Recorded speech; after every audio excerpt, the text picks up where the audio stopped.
Good morning. This is Karene-Sean Hines again with another wonderful interview for our Innovate BPS series on workplace. So this morning we continue with OELL and we're going to do the introductions right now. Hi, my name is Nguyen. I work for Office of English Language Learners. I am the Director of Supplemental Services, and I also support with instruction for TLT2. And I also work with SLIFE as part of a SLIFE team in our department, and whatever else comes along the way, I guess. Okay, so tell us a little bit more about the SLIFE team work. So we're doing this as a combined group effort. Given the structure of SLIFE, we have 3 people right now, me and 2 others with experience in the high school and also in the elementary school. Our team gets together and we address issues such as the native language assessment that we're trying to recreate because our current SLIFE native language assessment is very outdated. It's been a while since we've updated that assessment. We want it to be more aligned to the Common Core standards, and we also want it to be more culturally relevant because some of the questions and some of the rubrics are outdated, requiring students to do tasks which were pre-Common Core. So we wanted to create an assessment that would, one, address the competencies of the students and allow them to have more access, whether it's culturally or whether it's linguistically appropriate.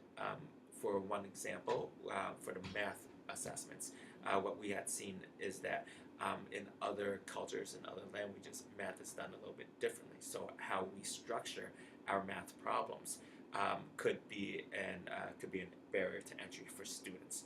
An example for the reading element of this was that we know that students are able to decode in their language, but how much of that fluency is comprehension. Before some of our rubrics, we were allowing students to decode and show us their skills in reading, but our questioning to require students to comprehend were not as aligned to the Common Core as the current MCAS 2.0 or the current PARC 2.0 questions are. We wanted to really dig deep and understand how much of the text students are able to comprehend in their native language to see whether they are more appropriate for an SEI classroom or a SLIFE classroom. Okay, and so what does SLIFE stand for? Students with limited, I always mess this up. Students with limited or interrupted formal education. Mm-hmm. That's what it stands for. And there's a criteria that's been set out. DESE has provided guidance on it, where students are in between the ages of 8 to 22. They also would have had missed at least 6 months of formal education. They would also have to take the test, and they would have to be at least 2 years behind grade level. And so in terms of, I'm not sure if you have the exact data, but Yeah. roughly how many students are we discussing here? In our district, we have a little bit less than 500 last time I ran that data that are in SLIFE program. I remember we have about 14 programs across our district that serve students in the grade bands of 3rd grade to 5th grade, 6th grade through 8th grade, and 9th grade to 12th grade. And the goal for this SLIFE classroom is the students will be able to transition within 2 years. After 2 years, that's the limit, transition into either a general education classroom with SEI supports or into SEI language specific or SEI multilingual classroom within 2 years. Some students show us that they have made tremendous growth and exit the program sooner than the 2 years. We are in constant communication with our schools about updating student progress and exiting after the mid-year date. Mm-hmm. When the students have shown that they are mastering Yes. the content that Yes. they needed to. Yes. So our programs focus on literacy in the Mhm. native language and also math, because what we see a lot of times is that students' exposure to math in their native country, in their native language, is much different than the grade level requirements that are expected from our current students. So what we have guidance that we provide to our schools on the exit criteria, and their schools would provide us documentation on the students' competencies in the literacy, um, whether it is reading or writing, and then also math as well. Okay, that's wonderful to know, and thank you for that explanation because so many of us in the schools, we encounter students who maybe they don't quite qualify Yeah. for that program, but in fact, some of the techniques that are utilized could be of assistance to students who have those gaps Yeah. in their learning. Yeah. And we always talk about best practices and how it is best served for our students and how we can support not only our SLIFE teachers but our SEI teachers as well, because all of our BPS students are our students, and eventually they will transition out, and the goal is for them to have the best high quality education. Yes, and for them to be as successful as possible. Yes, and that continues on to the next work that I do, which is Mhm. the supplemental services.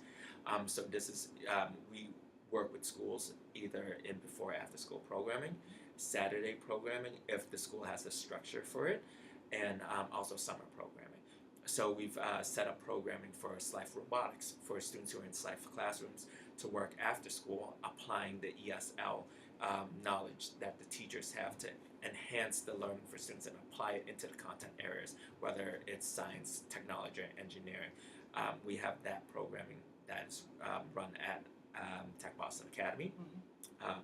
We also want to expand into Tech Boston Academy High School as well, so there is a pipeline that goes through, and students see a trajectory rather than, oh, you're done with middle school, we're going to stop, you're not going to do that anymore. So we also work with schools that have larger SLIFE populations to provide extended, whether it's a vacation academy or whether it's an after-school programming, and we also combine it with parent ESOL classes so Mhm. that parents and students learn concurrently in the school setting.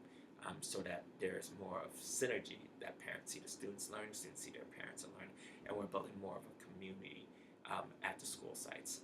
We're also working with large parent engagement teams, one of which we're talking to the Orchard Gardens, where parents, where we're combining with a community-based organization, Catholic Charities, which is a Cape Verdean language-based community organization, so that we could have programming that is run not only by parents, teachers, and also community members in the school, and also using the teen site, which is located in the Bowdoin, Geneva area, which is a densely populated Cape Verdean population, so that parents are teaching and connecting and helping with homework on one session.